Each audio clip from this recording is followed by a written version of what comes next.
Wag lang puro higop sa kape ang gawin mo. Subukan mo naman ito, sigurado akong magugustuhan mo.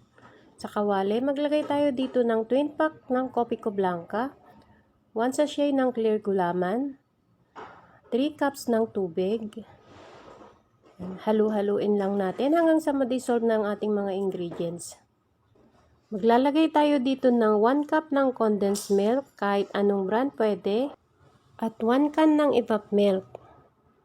Yung complete ingredients ay lalagay ko na lang po ulit sa ating comment section box. Isa lang na natin siya sa kalan, lutuin lang natin siya sa katamtamang apoy.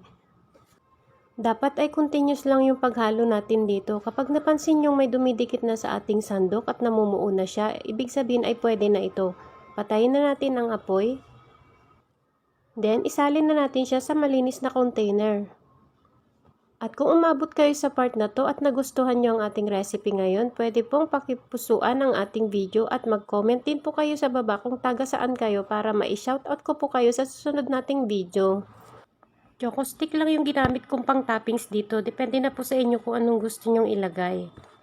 Shoutout kay Ma'am Gracie CH from Australia, Mylene Manalastas from Oriental Mindoro, Tita's Kitchen from Canada, Conelyn Lendio from Compostela Valley, Lynn Pepito from Iligan City.